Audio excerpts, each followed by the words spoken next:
Hi everyone, this is Zorina, trainer in business with meaning. I'm here with Charlotte Common, happiness designer, ordained minister, writer, speaker. And today we're here to talk about finding peace within, dealing with the whole situation of being confined at home, life situations and mental situations that we face every day. Hi Charlotte, happy to have you. Hi Zorina. And it's good to talk to you today because I think the world is in such experiencing such a drama at the moment, and I think the global family is in all of this together.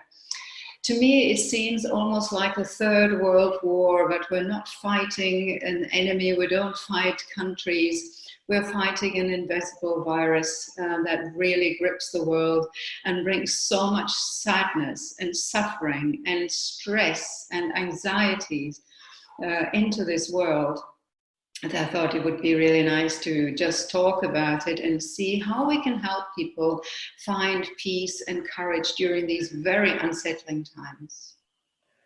Yes, it's true. We discussed already quite a few things beforehand, and one of the things was that there are different groups of people facing various challenges. The whole world is not facing the same challenges. So, of course, there's this group of people that is dealing with the actual consequences of the virus, of losing their loved ones, of real tragedy that.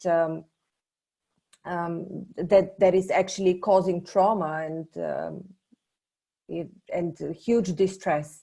And there's this other group that is just confined at home. In most countries, people are now confined at home. Some of them have children, and this is adding up to the whole pressure of being confined, because suddenly they have to do remote work, they have to deal with their children, they have to deal with cooking and all other errands at home, all at once. So it's not only a mental overwhelm of I'm suddenly alone and there's this virus out there, but it's also the physical strain of I have so many things to do at home. And how do I deal with it? How do I finish my work and pay enough attention to my children? How do I cook a healthy meal for them? How do I go shopping with or without the children, without exposing them to a virus? It's a lot to think about, a lot of pressure on people. And then we touched also on this group of people that are in difficult relationships and have to stay together, and people that are in relationships where they don't live together and they can't meet physically. So a lot of strain out there on people. Yes, and globally, it's all the same. We're all in the same boat. And I think that is perhaps something where we as a human race can help each other and understand each other and find a way through this wilderness by understanding. Because when you think about it, in the past, traditions and cultures and religions, they were fighting each other. And now we are in this together and experiencing separation. I mean, I've just moved to the UK and I've not seen my sons. I have not seen my daughter because she is stuck in Milan. There is sort of families are pulled apart. And then other families who actually they don't want to be together, they're forced to stay together. So there is stress on so many levels. Then what about these poor people who are losing their companies, small businesses? How hard this is. For years and years and years, they've been working and trying to build up their business, and suddenly everything is falling apart. Mm-hmm. So I've been thinking about it, and I thought I tried to make sense of what is happening. And at some point I thought, well, is it like that humanity is being unplugged from the life it had? Now, and for what purpose? Is it that we were all too ignorant or too complacent about nature, how we've treated nature, how we've treated each other? Have we been complacent? Have there been a lack of gratitude altogether? Have we taken things for granted? I mean, for example, I walk my dogs twice a day. Suddenly, here in the UK, I'm only allowed to go out once a day. So today when I went out, I suddenly looked at the trees and the sky in a different way. And I was grateful that I could actually go outside, because how many people are confined and they can't go out because they are too ill. Mm. And have we taken things for granted? For example, this terrible, terrible story in Spain that the Spanish soldiers went into this nursing home and they found dead bodies. That gives me goosebumps just to think about it, because I'm a minister and I used to go into care homes and minister to people. And do we take the staff for granted who give their best to care for these elderly people? Have we taken doctors and nurses for granted? You know, they're just there and we just go and we take it for granted that we're being helped. Have parents taken kindergarten teachers and teachers for granted?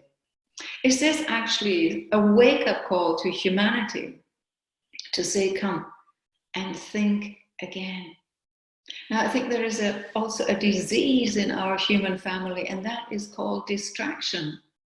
How many unhappy couples stay together for the sake of staying together and distract themselves from all sorts of things so that they don't have to face reality? Is this a time, Zorina, where we as a human family, as a global family, are called to face reality? It's definitely a wake-up call for the one kid that can hear the call, Charlotte. But a lot of people are going on with their lives as it is. It's just more strain on the physical plane and on a mental plane, but they're struggling to reach this spirituality or this understanding, because it's just too much overwhelm on a day-to-day basis. So people, until there's a complete breakdown, until things are physically taken away from them, their job, their security, pensions, anything could happen. I'm hoping not, but you know, the projections are quite grim. So until there's a physical consequence, probably lots of people will not take the time or go there to look within. I mean, it also has to do with the state of evolution of each and every one of us. Some of us are more emotional, more spiritual, more in touch, more aligned, some a bit less. In the end, it's going to be a big wake-up call for everybody. I totally understand what you were talking about, because sometimes, you know, we are on this conveyor belt and we don't know how to jump off. I've been there many times, you know, and you think, oh, I'm just going to keep going. I'm just going to keep going. And suddenly, boom, you fall off and you get hurt. Because you don't know how to stop, because you think, oh, I can cope with this. I can cope with this. And you just keep going and suddenly it all stops. And and it's a learning curve. It's a self-awareness learning curve where you understand these are the signs of my huge stress. Mm-hmm. Yeah, I mean, I find, for example, I have a tool at the moment and I call it the light game, because I feel it's so heavy. Our world is so heavy with all the drama. I can feel it so much. There's so much heaviness through the suffering of all these people in all these various countries. And I think their playfulness is gone out. And so what I do is that when I walk through the woods, I suddenly imagine that there is one tree or one flower full of light. And it always becomes a game. And I come home and I see my Wellington boots and I light them up. And it's almost just in my imagination, I have this light game. And I think this would actually be a brilliant tool to play with children. I sometimes now see parents walk with their children through the woods, and perhaps they can play this light game as well. Because all the heaviness, we mustn't lose our playfulness, because somewhere, I think, Zorina, it always comes back to spirituality, as you actually mentioned to me. We do not understand why all of this is happening. About 3-4 weeks ago, we were in a completely different place, and now suddenly we're faced with airports being closed and shops being closed. And it's just unbelievable, and all that suffering. I actually think that most people don't even understand the long-term consequences of what is happening. They not only the why, they don't even know what is happening. So people believe that they would go back to their previous lives as it was. They're hoping, oh, this would end 2-3 weeks from now, or this would end next week. Everybody's hoping that this would miraculously end, but it simply won't go this way. No. I think, it's an end to the life we've led. Yes. But there is something underlying. There is a new beginning. We just can't see it yet. But I think that is our hope. Zorina, that's how we have courage, if we have hope. And we just have to have that hope that something is ending, but something new is coming up. And sometimes, I read it somewhere that a tulip bulb, for example, makes its way through the darkness and then breaks through the soil and begins to grow because due of the sunshine. And I think what we are experiencing right at the moment as a human race, we are in this darkness and we need to make our way through the light. Now, I get a lot of messages from people who tell me all the dramas, and here is another case, and there is another case. And it's, yes, we need to be informed. But I think we can also drive ourselves crazy by hooking into the news too much, into all the different dramas. And I think there needs to be a balance. And I think spiritual leaders need to wake up and help others who are going through that wilderness, who are overwhelmed, who cannot see the future, who are in a dark tunnel, to spread hope. And I'm hoping that you and I, during this interview now, bring hope to some people. Yeah. Yes, it is a time of pause, and a pause is the most powerful part of a speech. Whenever speakers speak on stage, taking the pause at the right time is the most powerful thing. So today I was thinking about my program that I offer for people who want to start their own business. I was thinking, do they really want to start something new in these uncertain times? And then I realized it's really about finding their purpose, why they're here. And maybe it is time for people that have closed their eyes their entire lives, because this program is not technical about starting a business, but it is about finding yourself, finding your true purpose in life, how you can contribute finally. Because yes, until now you've ridden the wave. It's the same with relationships. You've been in a relationship that was not working well for you, but then you shut your eyes, as you said. You just lived with the situation. But now finally, as in relationships, so in your work situation, finally you'll be faced with a choice. Do I go back, or can I even go back to the job I was doing before? Because 2-3 months down the line, you may not even be able to go back. So what do I do now? Do I look for the same kind of job, or do I finally get in touch with my inner light and with my purpose, with what I was brought here to do, and do that instead? Yeah. And that perhaps people are given an opportunity to do something different. Perhaps they're forced to into this opportunity. But I think we all have so much potential. And sometimes we just keep going on that conveyor belt and we don't even understand how much potential we have. And what you always talk about, business with meaning, this is why I love, talking to you, because it is so important that we find the meaning. And is this what gives us the courage at the moment and the peace we are so longing for, to search for meaning? Yeah. Yes. And I think there is something we're so restricted. In so many countries now, we're restricted. We are in our houses. We can't go out and so on. So our freedom has been limited. And somebody was there. I listened to an interview, and the doctor said, "We are not asking you to go into war and fight. We're asking you to simply stay at home and read and watch television or whatever, or work from home. And can you not do that to save other people's lives?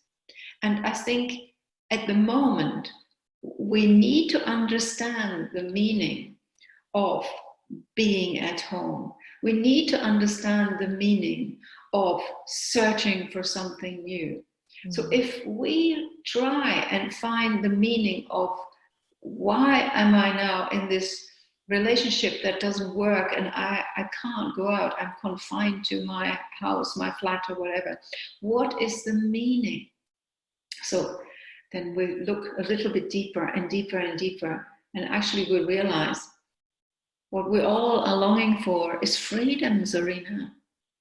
We're longing all for freedom. So if we can't have the freedom at the moment because we're overworked, can you imagine, like you're a mother of a little child and you work from home and you have to look after your child and you need to cook and so on and so on. That's huge pressure. Yes, and a lot of mothers that are working are facing the same thing. My friends that have children are locking themselves up, and I have done this as well. Locking yourself up for a few minutes in the bathroom, in the toilet, just to get a breath of air. Yeah, I brought up 3 children, and I totally understand. You go to the toilet and you lock yourself in there and think, I need a breather. Yeah. So, but that moment, Zorina, that moment gives you freedom. And perhaps in that moment, when you go to the loo and you lock yourself in and you think, I just need that time, then breathe in that freedom and consciously experience it and become hungry for that freedom. And then you start locking yourself up, perhaps every 10 minutes instead of every hour. I think it's that longing for freedom, and that freedom, what we have inside, nobody can take that away. Nobody can take that away. And when I say I'm going into the woods and I'm going to see in my imagination that tree lit up, that daffodil lit up, that's my freedom to play. And when I come home and I paint my Wellington boots, they're full of mud, I paint them in light. That's my freedom, and I play. Yeah. I think that's a key thing, that we find courage through playfulness. We find peace through playfulness, because in that playfulness, there is also hope. What will happen to our world? How do we come out at the other end?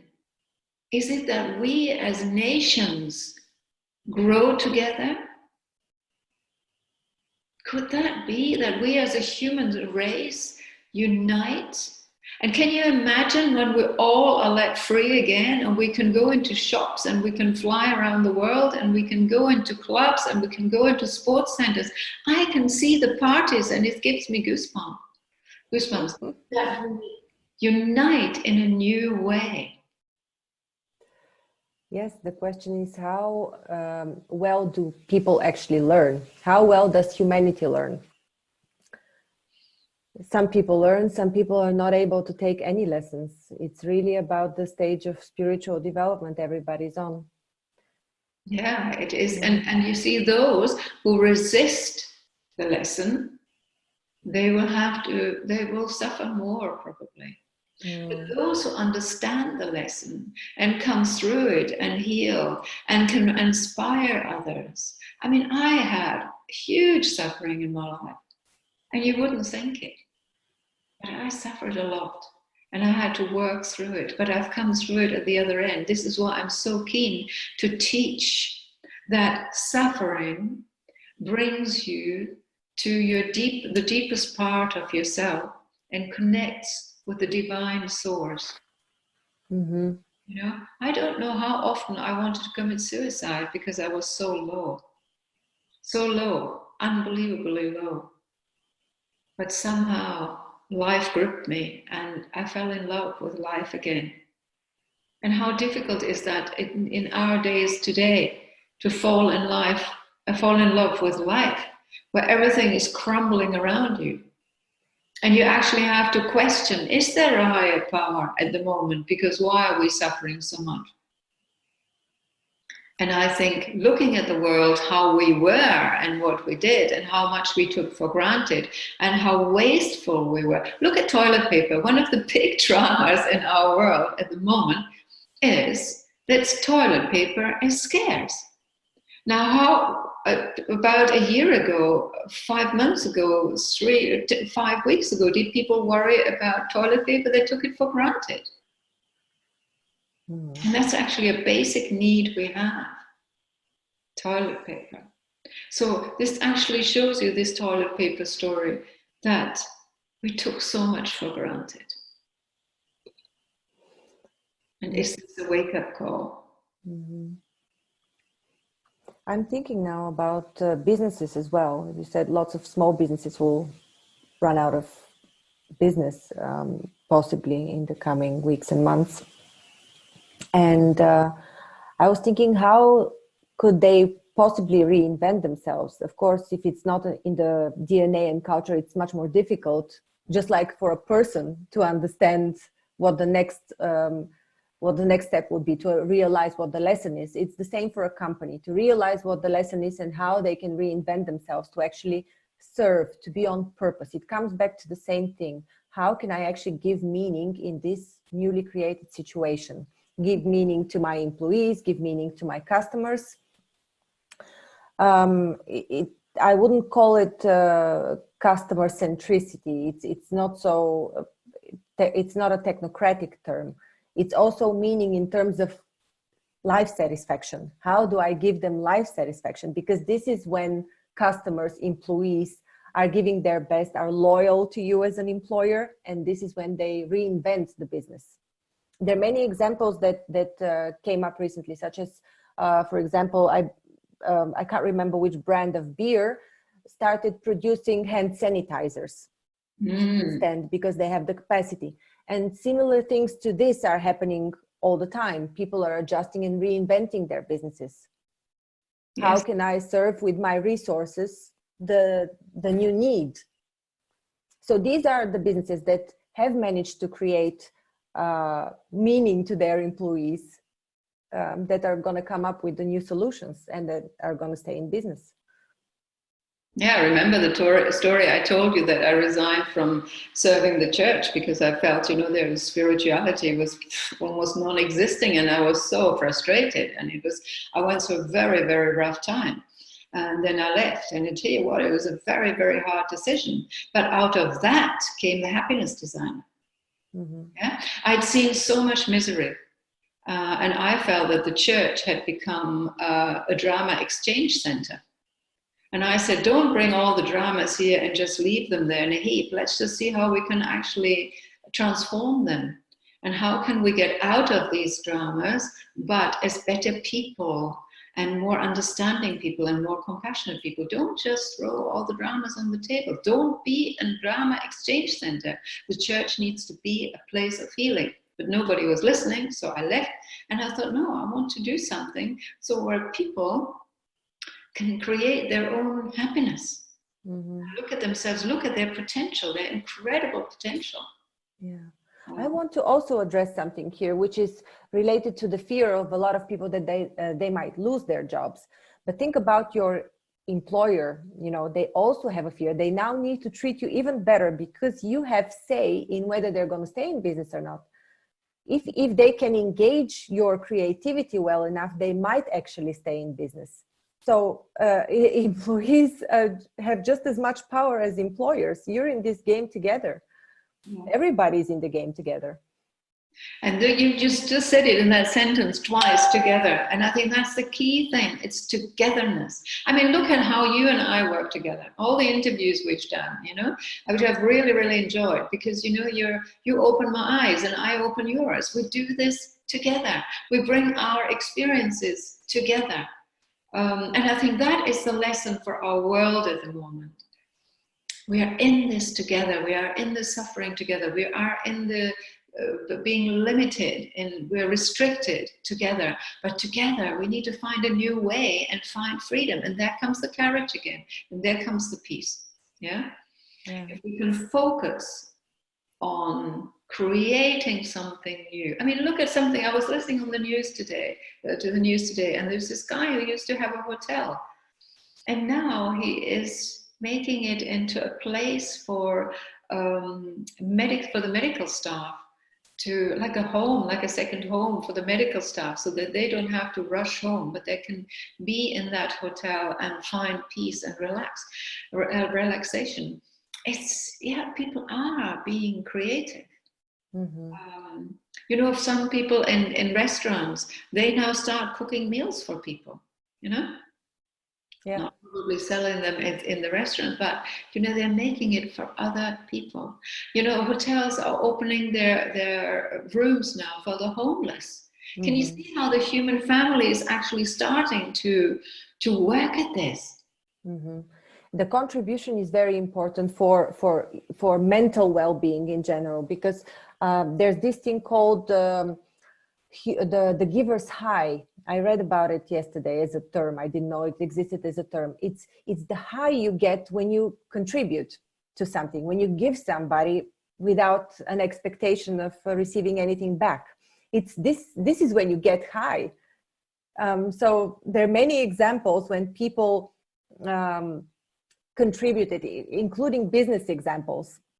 There was one example that I read about, which was at the time of the Hurricane Katrina, and people didn't have any cash because the local bank had been completely flooded.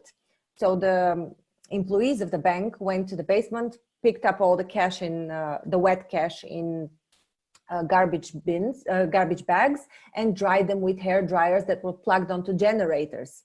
And so they started handing out money to people without having computers, without anything, just by writing down. Some they even didn't write down. In the end, more than 96% or 99% even of the cash was returned.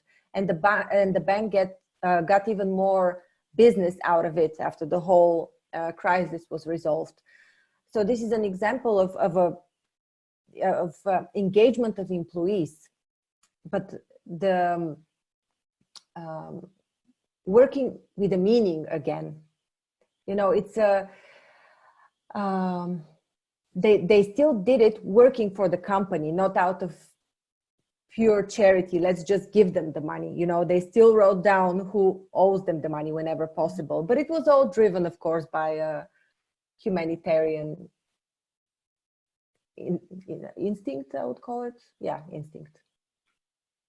Yeah, you know, while you were talking, I've only just moved recently to this area here, and on the day of my arrival, I was so tired. I had this long flight, and then my dogs were arriving about 2 hours later, and I knew I had to quickly go to the supermarket, and the supermarket is about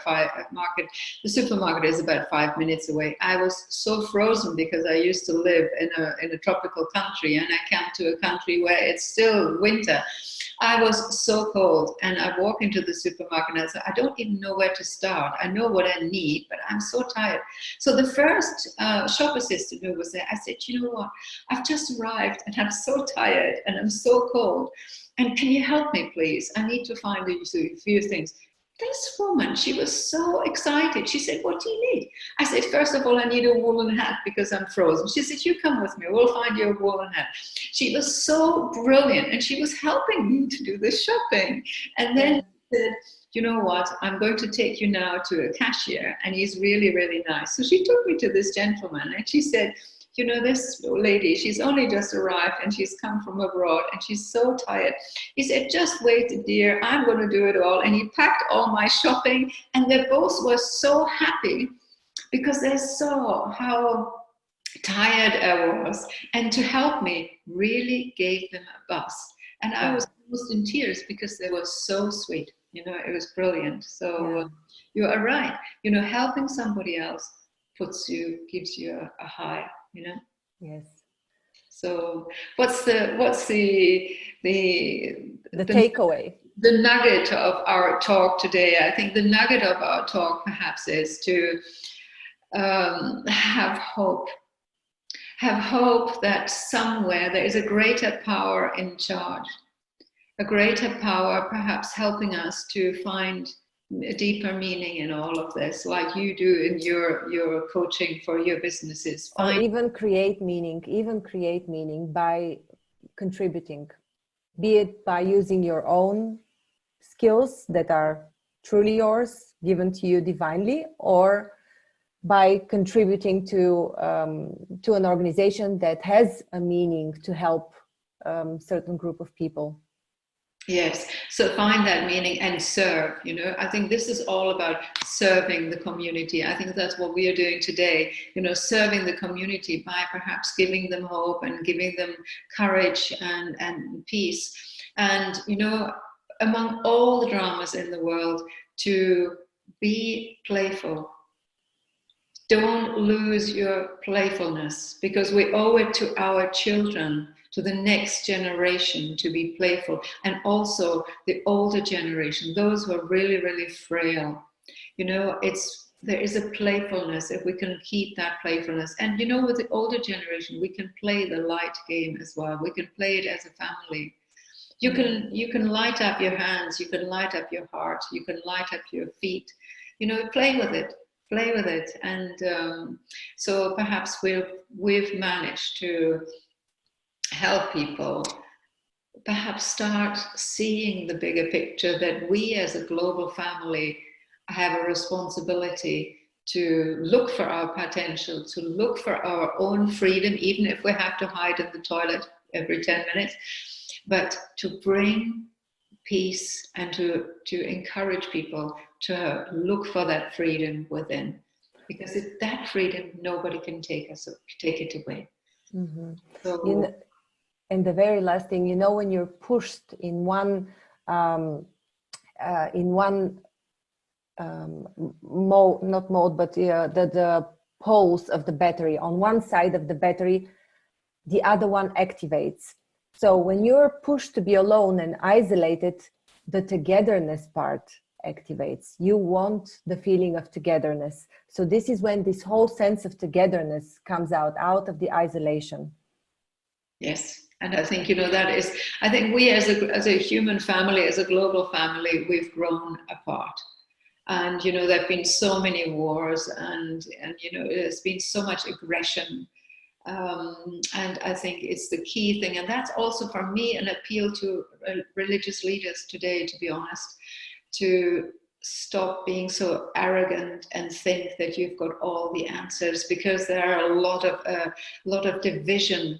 And actually, we should be united as a global family. And we all have our different cultures. There's nothing wrong with it. It's actually beautiful. We learn from each other.